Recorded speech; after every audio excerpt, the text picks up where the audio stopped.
Hello friends, आपका बहुत बहुत स्वागत है आपके अपने चैनल सरकारी नौकरी में।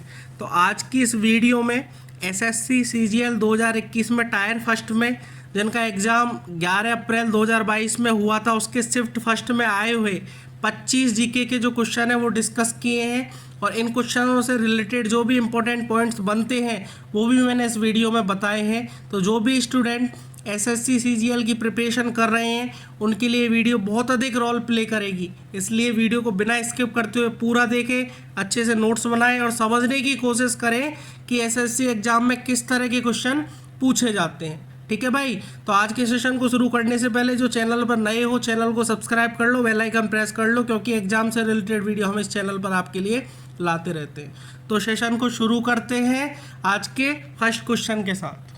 तो ये पहला क्वेश्चन ये है कि ब्रिटिश ईस्ट कंपनी ने किस वर्ष में फ्रांसीसियों से पांडिचेरी को क्या कर लिया था, ले लिया था। ठीक है ना, तो इसका जो भाई सही आंसर है वो है 1761। ठीक है ना, नोट कर लेना कि 1761 में जो ब्रिटिश ईस्ट इंडिया कंपनी थी इन्होंने फ्रांसीसियों से पांडिचेरी को क्या कर लिया था, ले लिया था। एक्चुअल में बहुत बार ये चीज़ें हुई 1742 से लेकर 1763 तक, समझने की कोशिश करना। 1742 से लेकर 1763 तक इंग्लैंड और फ्रांसीसी के बीच में जो युद्ध चला, इस दौरान जो पांडिचेरी का जो स्वामित्व है बहुत बार चेंज किया गया। ठीक है ना, कभी किसी के हाथ में कभी किसी के हाथ में। ठीक है, लेकिन फाइनली 1761 में क्या किया, इन्होंने पांडिचेरी को ले लिया था ब्रिटिश ईस्ट इंडिया कंपनी ने। क्लियर है। उसके बाद में 1814 में फ्रांसीसी ने ईस्ट इंडिया कंपनी को क्या किया, वापस कर दिया। क्लियर, यही पांडिचेरी। तो ये चीज़ ध्यान रखना, ये इंपॉर्टेंट पॉइंट है इसके। ठीक है, और एक्चुअल में जो पांडिचेरी की बात करें तो ये जो पांडिचेरी है, कराईकल है, माहे है, यनम है, ये बहुत पुराने जो फ्रांसीसी लोग थे उनका उपनिवेश था। ये अभी केंद्र शासित प्रदेश बन चुके हैं अपने देश में। ठीक है ना, केंद्र शासित प्रदेश बन चुके हैं। पहले क्या थे, ये फ्रांसीसियों का अड्डा था, एक तरह से उपनिवेश थे यहाँ के। ठीक है, तो ये चीज़ ध्यान रखना। ये फर्स्ट क्वेश्चन पूछा गया। सेकंड क्वेश्चन है आपके सामने कि निम्नलिखित में से किस राजपूत शासक ने 1191 ईस्वी में तराइन के प्रथम युद्ध में मोहम्मद गौरी को हराया था। बहुत इंपॉर्टेंट क्वेश्चन है और इसका सही आंसर है भाई पृथ्वीराज चौहान। तीसरा ऑप्शन बिल्कुल करेक्ट है इसका। ठीक है ना, तो मैं समझाता हूँ इस बात को कि जो सबसे प्रसिद्ध जो चाहमान शासक थे, ठीक है ना, ये कौन से शासक थे, चाहमान शासक थे, जो पृथ्वीराज थे, जिनका शासन चला था 1168 से लेकर 1192 में। नोट कर लेना इस बात को, 1168 से लेकर 1192 में इनका शासन चला था। और 1191 ईस्वी में, ठीक है, 1191 ईस्वी में जो सुल्तान मोहम्मद गोरी नामक एक अफगान शासक था उसको हराया था, लेकिन अगले ही साल 1192 में उसने इनको हरा दिया। ठीक है, ध्यान रखना, 1192 में तुरंत ही उनको हरा दिया गया था। इसके बाद बात करें तो शिहाबुद्दीन, जिसे मोहम्मद गोरी के नाम से जाना जाता है, वह मुस्लिम शासक था जिसने भारत के बाद के इस्लामिक जो शासक राजवंश है वो बाद में मुगल काल में अपने शिखर पर था और नींव रखी गई थी। ठीक है ना, और तराइन का जो प्रथम युद्ध हुआ था वो चाहमान शासक पृथ्वीराज तृतीय जो थे 1178 से लेकर जो 1192 तक जिन्होंने शासन किया था, और जो गुजराती चालुक्य शासक थे मूलराज द्वितीय जो 1111 ईस्वी में थे। ठीक है, और जो खारजम साम्राज्य के शासक थे इनके बीच में आपस में क्या हुआ था, युद्ध हुआ था। तो ये ध्यान रखना। ठीक है, इसके बाद अपन क्वेश्चन नंबर 3 की बात करें तो केंद्रीय बजट 2021 और 22, ठीक है, पिछले वर्ष की तुलना में स्वास्थ्य और कल्याण के लिए आवंटन में कितनी प्रतिशत की वृद्धि की गई। क्लियर, तो कितनी प्रतिशत की वृद्धि की गई, इसका सही आंसर है 137%। क्लियर, तो ये चीज़ ध्यान रखना, ये थोड़ा करंट का क्वेश्चन था उस टाइम में। तो जो केंद्रीय बजट आया था 2021 और 22 का, उसमें जो स्वास्थ्य और कल्याण आवंटन के लिए 137% की क्या की गई थी, वृद्धि की गई थी। ध्यान रखना, उस टाइम जो बजट पेश किया था वो केंद्रीय वित्त मंत्री निर्मला सीतारमण जी ने किया था। और इस आवंटन में जो वृद्धि की गई थी स्वास्थ्य और कल्याण के आवंटन में, वो 137% की, ठीक है ना, 137% की क्या थी, वृद्धि थी। क्लियर। इसके बाद अपन नेक्स्ट क्वेश्चन पे चलें कि निम्नलिखित में से किसे श्वेत पर्वत के नाम से जाना जाता है। इंपॉर्टेंट क्वेश्चन, ध्यान रखना कि श्वेत पर्वत के नाम से किसे जाना जाता है। इसका सही आंसर है धौलागिरी, ठीक है ना। जो धौलागिरी का पर्वत है इसको श्वेत पर्वत के नाम से जाना जाता है। एक्चुअल में जो धौलागिरी का पर्वत है भाई, वो समुद्र तल से 8,167 मीटर की ऊंचाई पर दुनिया का 7वां सबसे ऊंचा पर्वत है, ठीक है ना। दुनिया का 7वें नंबर पे सबसे ऊंचा क्या है, पर्वत। और समुद्र तल से ऊंचाई कितनी है, 8,167 मीटर है। और किसी भी देश की सीमा जो नेपाल के भीतर सबसे ऊंचा पर्वत है, ठीक है ना, ध्यान रखना। और 13 मई 1960 को, इंपॉर्टेंट पॉइंट बता रहा हूँ सारे इसके, 13 मई 1960 को पहली बार जो स्विस ऑस्ट्रियाई नेपाली खोज यात्रा के दौरान इस पर चढ़ाई की गई थी, ठीक है ना। और धौलागिरी जो अन्नपूर्णा में है 8,091 मीटर, क्लियर, और 34 किलोमीटर पूरब में स्थित है, ये भी ध्यान रखना, ठीक है। और जो इसमें इम्पोर्टेंट चीज़ ये है कि एक इसमें जो शहर है पोखरा, और दोनों पर्वतमालाओं की खोज करने वाले जो पर्वतारोही हैं और ट्रैकर हैं, इनका प्रवेश द्वार भी यहाँ से चालू किया था। और जो अन्नपूर्णा है उसके दक्षिण में स्थित यह जो स्थल है वो एक पर्यटन स्थल भी माना जाता है, ठीक है ना, पर्यटन स्थल भी माना जाता है। तो धौलागिरी क्या है, दुनिया का 7वां सबसे ऊंचा क्या है, पर्वत है, ठीक है। और इसमें देखो जैसे एक ऑप्शन बोला है, क्या नाम है इसका, छो ओयू बोला है ना, छो ओयू लिख रहा है, छो ओयू लिखा है, ठीक है। तो छो ओयू जो है ये दुनिया का 6 नंबर पे सबसे ऊंची चोटी है, दुनिया की 6 नंबर की सबसे ऊंची चोटी, जिसकी समुद्र तल से 8,188 मीटर की ऊंचाई है। एक ऑप्शन लिखा है इसने लोत्से, ठीक है। तो लोत्से जो है दुनिया की 4थी नंबर की सबसे ऊंची चोटी है, ठीक है ना, 4थी नंबर की क्या है, सबसे ऊंची चोटी है, क्लियर। और इसके बाद में अपन बात करें कि जो मकालू है, एक तरह से मकालू की बात करें तो इस तरह की कोई चोटी नहीं है, क्लियर। तो ऑप्शन क्या है इसका 3, धौलागिरी बिल्कुल करेक्ट है, ठीक है। इसके बाद अपन चलते हैं नेक्स्ट क्वेश्चन पे कि श्वसन मूल जलोद्भिद में रिक्तस्थान विशेष होती है, ठीक है। तो इसका सही आंसर है मूल, ठीक है ना, मूल विशेष होती है। तो जो श्वसन मूल होता है ये होता है न्यूमेटोफोरस में, ये थोड़ा जनरल साइंस का क्वेश्चन है, समझने की कोशिश करना।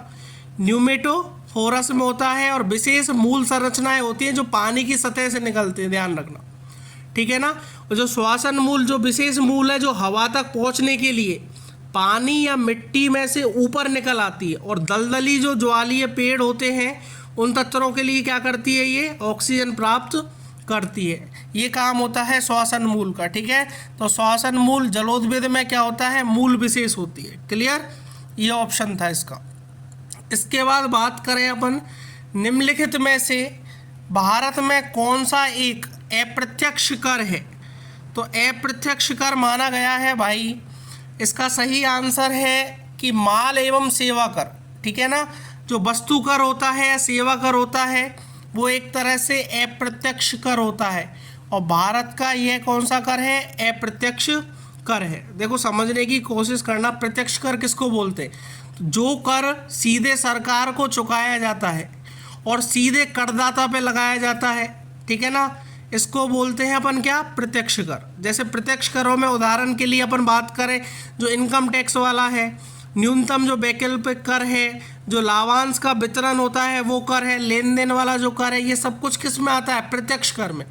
और अप्रत्यक्ष कर में क्या आता है कि अप्रत्यक्ष कर एक व्यक्ति या संस्था पे लगाया जाता है, ठीक है ना, अन्य व्यक्तियों को दिया जाता है संस्था पे लगा के, जो कि अन्य व्यक्तियों को क्या किया जाता है, दिया जाता है। जैसे माल और सेवा कर, उत्पाद शुल्क, बिक्री कर, ये सब किस में आते हैं, अप्रत्यक्ष कर में आते हैं, ठीक है।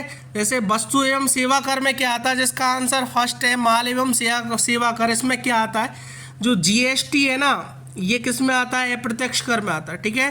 तो जीएसटी एक अप्रत्यक्ष कर है जिसमें भारत में कई अप्रत्यक्ष कर हो, जैसे कि उत्पाद शुल्क हुआ, मूल्य वर्धित हुआ, सेवा कर हुआ, इन सब को क्या करता है, ये निर्वहन करता है। ठीक है, और कब इसको पारित किया था, तो माल और जो सेवा कर है ये अधिनियम संसद में 29 मार्च 2017 को पारित किया था और 1 जुलाई 2017 से क्या किया था, इसको लागू किया था, ध्यान रखना। ठीक है, तो स्टार्टिंग में जो कुछ दरें थी, कभी 5%, किसी ग्राहक को 12, किसी को 18 और किसी को 28%, अलग अलग तरह से क्या दे रखा है, जीएसटी।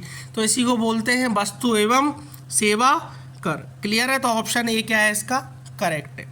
इसके बाद हम बात करें कि निम्नलिखित में से कौन सा कथन सही है, तो सकल घरेलू उत्पाद जो जीडीपी का आकलन करते समय केवल विपणित माल पर विचार किया जाता है।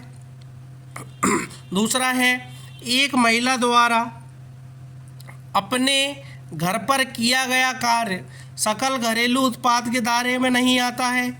और तीसरा है, सकल घरेलू उत्पाद का आकलन करते समय केवल अंतिम माल और सेवाओं पर विचार किया जाता है। तो भाई देखो, ये फर्स्ट तो गलत है, क्योंकि सकल घरेलू उत्पाद जीडीपी का जो आकलन करते हैं वो केवल विपणित माल पर विचार किया जाता है, ये तो गलत है। विपणित माल पर विचार नहीं किया जाता है।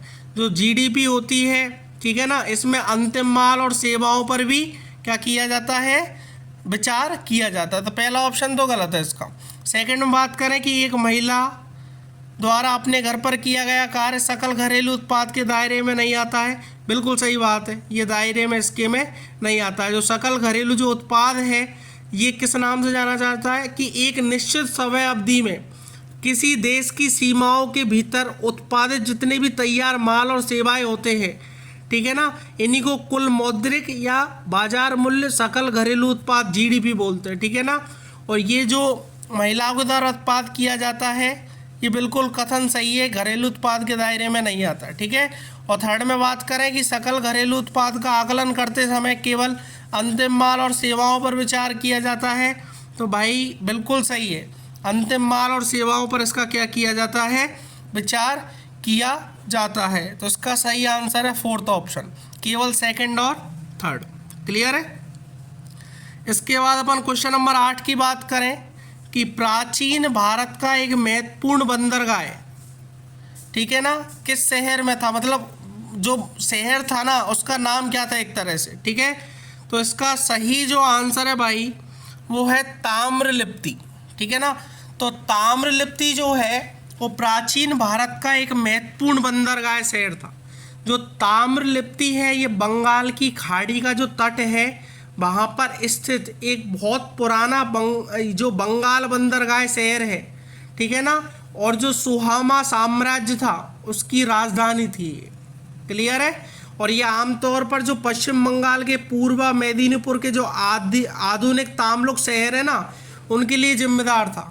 ठीक, और रूपनारायण जो नदी है उसके करीब में था। ये सारी चीज़ें ध्यान रखना।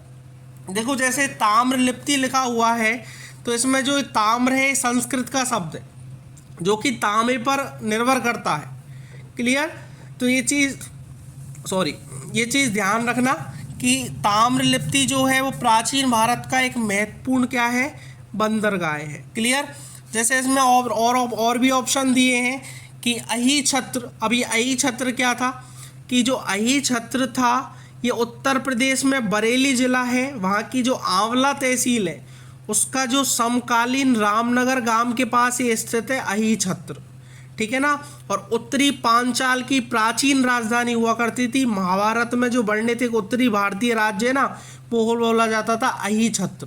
क्लियर, और चंपा की बात करें तो चंपा प्राचीन भारत में अंग साम्राज्य की राजधानी थी। और वर्तमान में बात करें तो बिहार राज्य के पूर्वी भाग में स्थित है ये क्षेत्र। ठीक है, चंपा। और बात करें श्रावस्ती की तो श्रावस्ती जो प्राचीन भारत के कौशल साम्राज्य की राजधानी थी।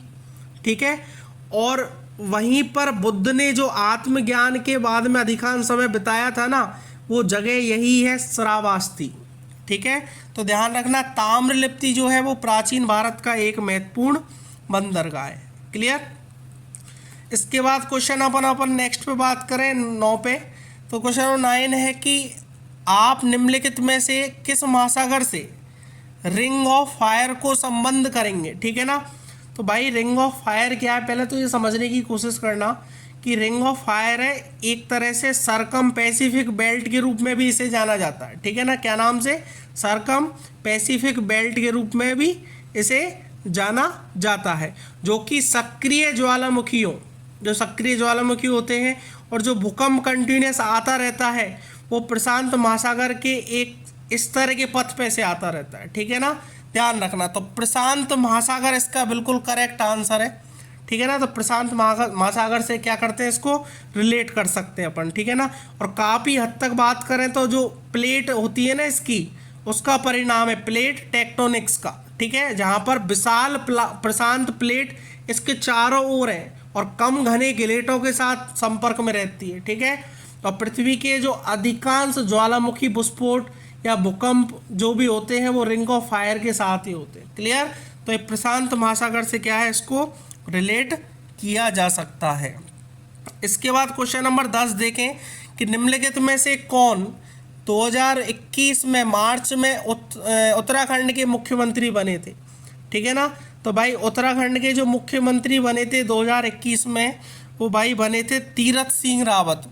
तो इसका ऑप्शन 4 सही है, ठीक है, तीरथ सिंह रावत बने थे। मार्च 2021 में तीरथ सिंह रावत को उत्तराखंड का मुख्यमंत्री बनाया था। अभी करंट का क्वेश्चन है, ठीक है। और वह उत्तराखंड के पूर्व मुख्यमंत्री भी रहे और भारत में एक सेवारत संसद के सदस्य भी रहे, ठीक है ना, संसद के सदस्य भी थे और पहले पूर्व मुख्यमंत्री भी उत्तराखंड में रह चुके हैं, तीरथ सिंह रावत, ठीक है। और 2019 में जब भारतीय आम चुनाव हुए थे उस टाइम जो निर्वाचन क्षेत्र से 17वीं लोकसभा के लिए चुने गए थे ये, ठीक है, ध्यान रखना है इस बात को। 17वीं लोकसभा के लिए क्या चुने गए थे। और उत्तराखंड में पहले शिक्षा मंत्री भी रह चुके हैं। क्या रह चुके हैं? शिक्षा मंत्री भी रह चुके हैं। अब जैसे इसमें और भी नाम दिए, मदन कौशिक। तो भाई मदन कौशिक जो है वो उत्तराखंड में भाजपा के प्रदेश अध्यक्ष हैं और हरिद्वार जो जगह है वहाँ से 4 बार विधायक रह चुके हैं, ठीक है ना। और धन सिंह रावत की बात करें तो भारतीय जनता पार्टी के सदस्य हैं, ठीक है ना। और उत्तराखंड की जो कैबिनेट मंत्री हैं उसके भी सदस्य रह चुके हैं पहले, ठीक है। और 2007 से लेकर 2009 तक और उसके बाद 2011 से लेकर 2012 तक जो अपने भारतीय राजनेता है मेजर जनरल भुवन चंद्र खंडेरू, ठीक है, तो इन्होंने उत्तराखंड के मुख्यमंत्री के रूप में कार्य किया, भुवन चंद्र खंडेरू ने, ठीक है, जिसको बोलते हैं BC खंडेरू बोल लिख रखा है ना, ये है भुवन चंद्र खंडेरू। उत्तराखंड के मुख्यमंत्री के रूप में 2007 से 9 तक और 2011 से 12 तक काम किया और भारतीय राजनेता रहे और मेजर जनरल थे, ठीक है ना, ये भी ध्यान रखना। क्लियर? तो इसका सही आंसर क्या है भाई? तीरथ सिंह रावत। इसके बाद नेक्स्ट क्वेश्चन पे चलें कि निम्नलिखित में से किस राज्य और केंद्र शासित प्रदेश में मार्च अप्रैल 2021 के दौरान चुनाव नहीं हुआ था, ठीक है ना।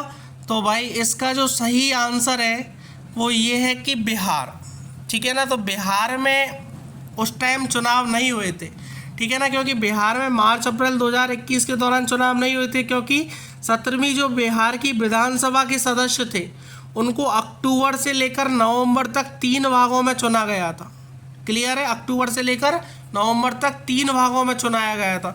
और जो पिछली बिहार सरकार थी, ठीक है, 16वीं जो विधानसभा का कार्यकाल था वो 29 नवंबर 2020 को समाप्त हो गया था, ठीक है ना। तो उस कंडीशन में चुनाव थोड़े लेट थे, तो इसलिए अपन बात करें कि किस राज्य केंद्र शासित प्रदेश में मार्च अप्रैल 2021 के दौरान चुनाव नहीं हुआ, तो सही आंसर है भाई इसका बिहार। तो बिहार में चुनाव नहीं हुआ था।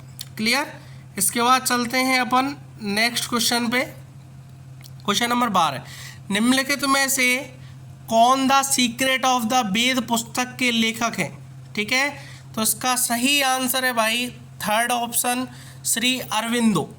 जो पुस्तक है द सीक्रेट ऑफ द वेद श्री अरविंदो द्वारा लिखी गई है, ठीक है ना। और जो अरविंदो ने लेखन किया है इसमें वो ऋग्वेद के अनुवाद में शामिल है, ठीक है ना। जो ऋग्वेद है उसके अनुवाद में क्या है, शामिल है। क्लियर? और जो वेद का रहस्य है इसमें वो अगस्त 1914 से लेकर जुलाई 1916 तक लिखा गया और जो चयनित भजन है वो अगस्त 1914 से लेकर जुलाई 1915 तक लिखे गए और जो अत्तरी के भजन है वो अगस्त 1915 से लेकर दिसंबर 1917 तक लिखे गए। और जो श्री अरविंदो हैं ये एक भारतीय राष्ट्रवादी स्वतंत्रता सेनानी भी हैं और प्रमुख भारतीय अंग्रेजी कवि भी हैं और दार्शनिक और योगी भी हैं, ठीक है ना। तो श्री अरविंदो ने द सीक्रेट ऑफ द वेद, श्री अरविंदो क्या की थी, बुक लिखी थी, ठीक है ना। अब इसमें जैसे स्वामी विवेकानंद बोला गया है, तो स्वामी विवेकानंद कौन थे कि इनका जो जन्म का नाम था, जन्म के समय जो नाम था वो था नरेंद्र नाथ दत्त, ध्यान रखना नरेंद्र नाथ दत्त था। और ये भारतीय हिंदू भिक्षु दार्शनिक इस तरह के लेखक थे, ठीक है ना, और ये सब चीज़ों के लेखक भी थे। और 19वीं जो सदी थी उसमें जो भारतीय रहस्यवादी रामकृष्ण के प्रमुख सहस्य भी थे, सहस्य का मतलब शिष्य भी थे, क्लियर है, ये चीज़ ध्यान रखना। तो इस तरह से अपन सही बात करें अपन तो श्री अरविंदो के बारे में बात कर रहे हैं और द सीक्रेट ऑफ द वेद पुस्तक इन्होंने लिखी है, ठीक है। क्वेश्चन नंबर 13 देखिए, निम्नलिखित में से किस टीम ने इंडिया सुपर लीग 2020-21 जीता था, ठीक है। तो इसका सही आंसर है कि फुटबॉल की जो टीम थी, ठीक है ना, तो फुटबॉल की जो टीम थी उसने क्या जीता था, जो इंडियन सुपर लीग 2020 और 21 जो था वो क्या करता, जीता था, क्लियर। इसके बाद अपन नेक्स्ट क्वेश्चन पे चलते हैं कि अंतर्राष्ट्रीय जो मातृ दिवस है या अंतर्राष्ट्रीय मातृ पृथ्वी दिवस है वो 2021 का कौन सा विषय था, ठीक है ना। तो 2021 का जो विषय था अंतर्राष्ट्रीय मातृ भाषा का दिवस मान लो अपन, ठीक है ना। तो ये जो विषय था वो पृथ्वी को पुनर्स्थापित करने का वाला विषय था, पृथ्वी को पुनर्स्थापित करने वाला विषय था। और हर साल 22 अप्रैल को पूरी दुनिया में पृथ्वी दिवस मनाया जाता है और इसे ही अंतर्राष्ट्रीय मातृ पृथ्वी दिवस के रूप में माना जाता है, ठीक है। जो पृथ्वी दिवस है उसकी स्थापना 1970 में की गई थी, ये भी ध्यान रखना 1970 में की गई थी। और क्यों की गई थी, धरती माँ की देखभाल करना इनका एक महत्वपूर्ण क्या था, काम था, ठीक है। और विश्व जो पृथ्वी दिवस है इसकी शुरुआत जो 1970 से हुई और 2021 में इसकी 51वीं वर्षगांठ मनाई गई थी। तो 2021 का उस टाइम का करेंट का क्वेश्चन बना था कि हमारी पृथ्वी को पुनर्स्थापित करने के लिए अंतर्राष्ट्रीय मातृ पृथ्वी दिवस मनाया जाता है। इसके बाद हम बात करें कि भारत के संविधान में निम्नलिखित में से किस संशोधन ने अनुच्छेद 51A के तहत एक नया मौलिक कर्तव्य जोड़ा है। तो इसका सही आंसर है 86। 86वां संविधान संशोधन अधिनियम हुआ था 2002 में, उसके तहत अनुच्छेद 51A में मौलिक कर्तव्य जोड़ा गया था, ठीक है। और क्या मौलिक कर्तव्य था कि जो 6 से 14 वर्ष की आयु के बच्चे हैं उनको शिक्षा का अधिकार होना चाहिए और 6 साल से जो कम उम्र के बच्चे हैं बचपन की देखभाल उनकी गारंटी भी ले, ठीक है ना, राज्य सरकार। ये मौलिक कर्तव्य एक तरह से जोड़ा गया था, क्लियर। और नीति निर्देशक तत्वों के सिद्धांतों के अनुसार जो अनुच्छेद 45 में बोला गया है प्रारंभिक बचपन की जो शिक्षा है तो उसको अनुच्छेद 21A में मूल अधिकार बना दिया गया था उसी टाइम, ठीक है। और अनुच्छेद 51A में मौलिक कर्तव्य में भी जोड़ दिया गया और अनुच्छेद 45 में ये एक तरह से नीति निर्देशक तत्वों में भी जोड़ा गया है, ठीक है। तो अपन बात करें कि 86वें संविधान संशोधन के द्वारा अनुच्छेद 51A में क्या जोड़ा गया था, मौलिक कर्तव्य जोड़ा गया था, ठीक है ना। अब जैसे ये ऑप्शन बोले कि 88 में क्या हुआ, तो भाई 88वां जो संविधान संशोधन अधिनियम निकला था 2003 में, इसमें संघ और राज्य संघ द्वारा लगाए गए जितने भी सेवा कर हैं उनको एकत्र करते हैं और उपयुक्त बनाते हैं, ठीक है। तो अनुच्छेद 268, 270 और 8वीं अनुसूची जो है उस अधिनियम के द्वारा क्या की गई थी, संशोधित की गई थी। अब बात करें 85वें संविधान संशोधन की तो 2001 में किया गया था। इसका जो प्रमुख लक्ष्य था वो जो अनुसूचित जाति के जो लोग हैं और जनजाति के जो लोग हैं उनको आरक्षण नियमों के तहत पदोन्नति के मामले में जो आनुषांगिक वरीयता प्रदान की जा सके इसके लिए नियम बनाए थे 85 में। और मेन अपना आंसर है क्या है, थर्ड ऑप्शन 86वां संविधान संशोधन। इसके बाद हम बात करें कि पृथ्वी पर कार्बन डाइऑक्साइड स्थिरीकरण का कम से कम खालिस्तान भाग शैवाल द्वारा प्रकाश संश्लेषण के माध्यम में किया जाता है। तो इसका सही आंसर है आधा भाग। ठीक है, तो जो आधा भाग है वो शैवाल के क्या किया जाता है, प्रकाश संश्लेषण के माध्यम से किया जाता है। तो हमारे ग्रह पर जो शैवाल द्वारा होने वाला प्रकाश संश्लेषण है वो पूर्ण कार्बन डाइऑक्साइड जो होती है उसके स्थिरीकरण को कम से कम आधा हिस्सा देता है। ठीक है, और शैवाल अपने तत्काल वातावरण में घुली ऑक्सीजन की मात्रा को बढ़ाते हैं क्योंकि वे प्रकाश संश्लेषक होते हैं। ठीक है, ये भी ध्यान रखना, जितने भी जीवित जीव हैं उनके द्वारा जो अजैविक कार्बन का जो जैविक कार्बन में परिवर्तन किया जाता है वही कार्बन डाइऑक्साइड स्थिरीकरण कहलाता है। जो जीवित जीव हैं उनका अजैविक कार्बन का जैविक कार्बन में जो परिवर्तन किया जाता है वही कार्बन डाइऑक्साइड स्थिरीकरण कहलाता है। तो इसका ऑप्शन क्या है भाई सही, फोर्थ ऑप्शन सही है। इसके बाद देखिए 27 नंबर का क्वेश्चन कि घटम एक रिक्त स्थान है। तो एक सेकंड रुकिए, सही कौन सा ऑप्शन है इसका, हाँ घटम एक खालिस्तान है। ठीक है, तो देखो घटम क्या होता है कि एक्चुअल में समझने की कोशिश करना है इसको कि जितना घटम के बारे में पूछा जाता है तो घटम एक तरह से एक संकीर्ण मुंह वाला मिट्टी का बर्तन होता है। क्या होता है, संकीर्ण मुंह वाला क्या होता है, मिट्टी का बर्तन होता है और ये तवले के रूप में काम लिया जाता है। किसके रूप में, तवले के रूप में काम लिया जाता है। तो ऑप्शन जो थर्ड है इसका वो करेक्ट है। और एक तरह से जो घटम है ये ताल वाद्य यंत्र भी है।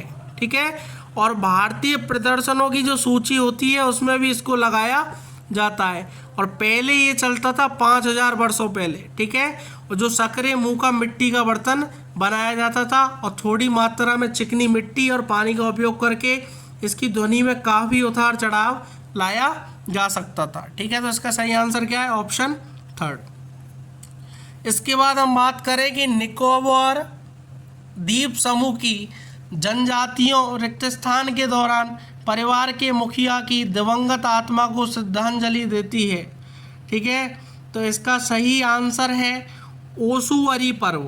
ठीक है, मैं टिक कर देता हूँ, ओसुअरी पर्व इसका सही आंसर है। ठीक है, तो जो निकोबार द्वीप समूह की जनजातियाँ हैं वो ओसुअरू पर्व जो होता है इस दौरान जो परिवार के मुखिया होते हैं उनकी दिवंगत आत्मा को श्रद्धांजलि क्या करते हैं, अर्पित करते हैं। ठीक है, एक्चुअल में अंडमान और जो निकोबार द्वीप समूह है उसमें नृत्य के लिए एक मनोरम देसी व्रत नृत्य बनाया जाता है। ठीक है ना, किया जाता है।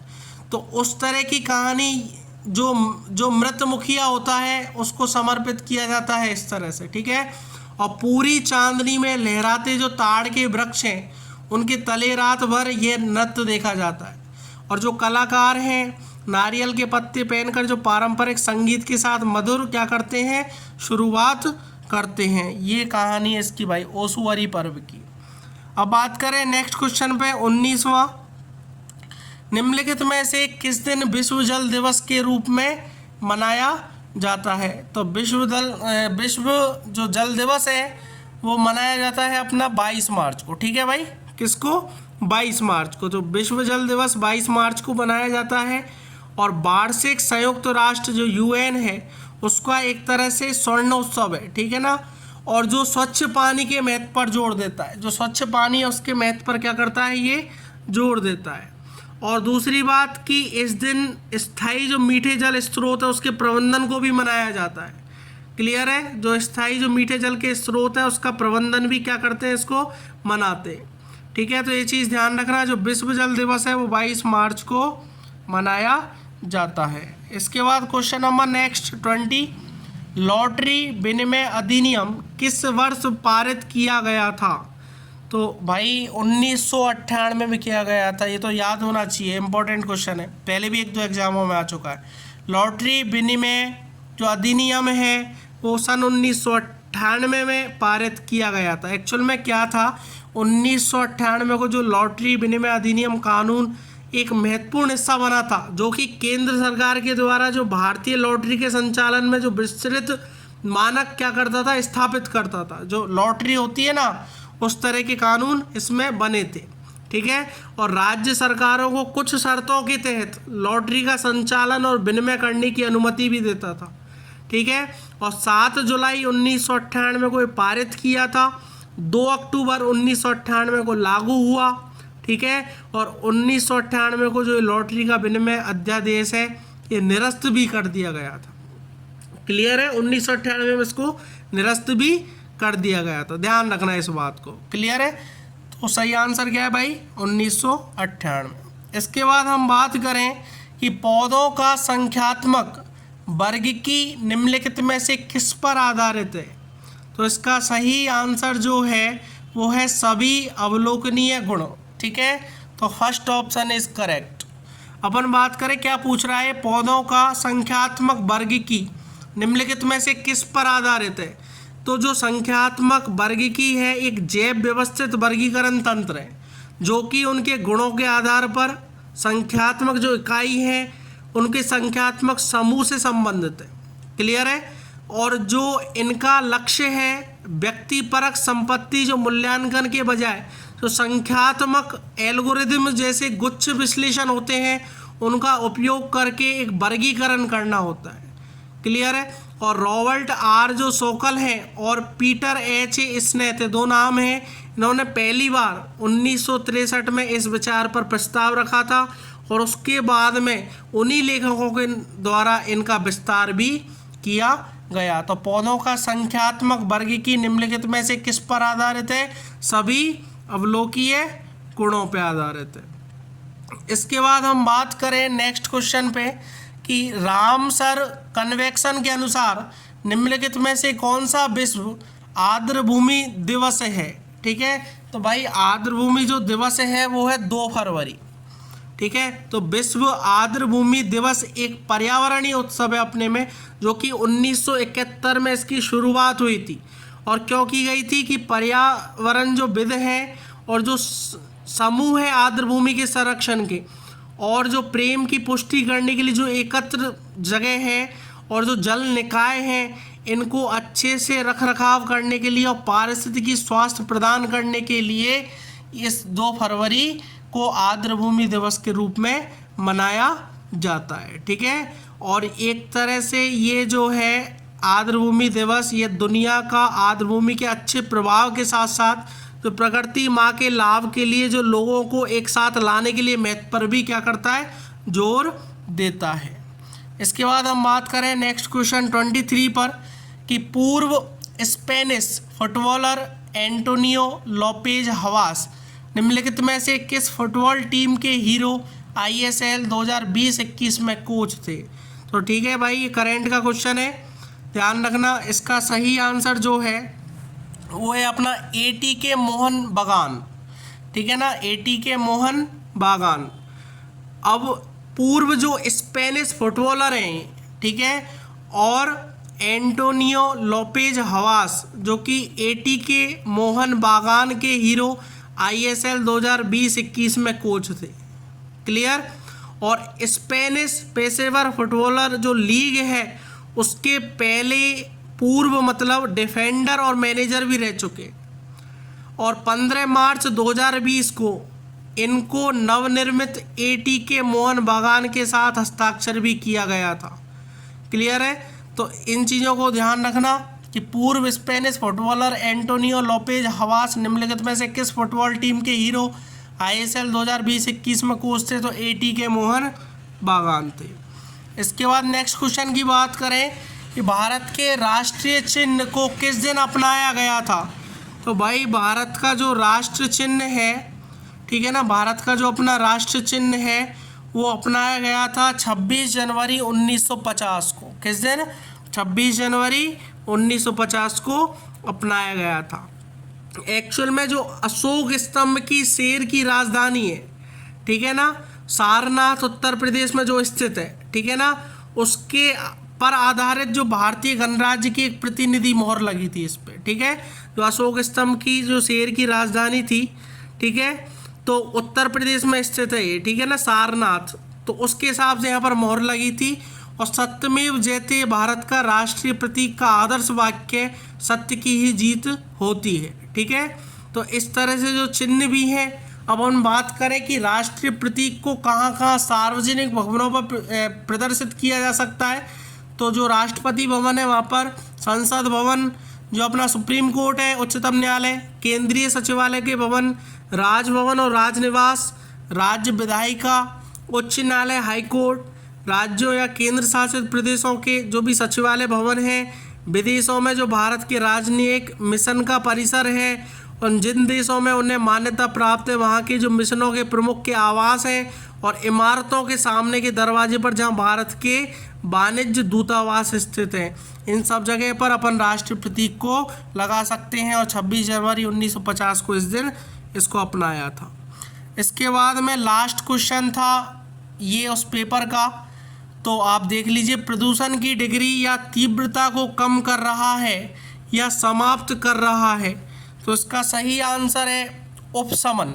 ठीक है, जो उपशमन है ये प्रदूषण की डिग्री या तीव्रता को कम करना या समाप्त करना है इसका। ठीक है, जैसे प्राकृतिक संसाधनों की जो बहाली है, सुधार है या अच्छा होना है, या प्रदूषण की डिग्री या तीव्रता को कम करने के जो तरीके हैं ये इनके प्रमुख क्या हैं, एग्जाम्पल्स हैं, उदाहरण है भाई।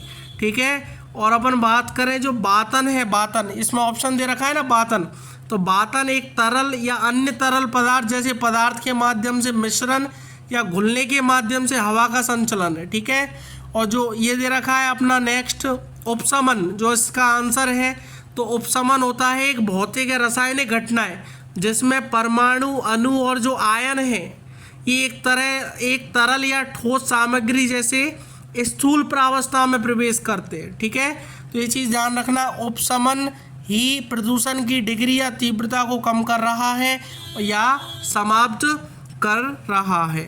तो भाई ये थे 25 क्वेश्चन, मुझे उम्मीद है आपको अच्छे से समझ में आए होंगे। वरना कोई भी प्रॉब्लम हो या कोई दिक्कत आई हो किसी क्वेश्चन में तो आप कमेंट कर सकते हो, कमेंट में सॉल्यूशन प्रोवाइड कराऊंगा। यदि वीडियो अच्छी लगी हो तो लाइक ज़रूर करना, कमेंट भी साथ करना और चैनल को सब्सक्राइब करना और अपने फ्रेंड्सों के साथ शेयर भी करना। Thank you very much, all the very best.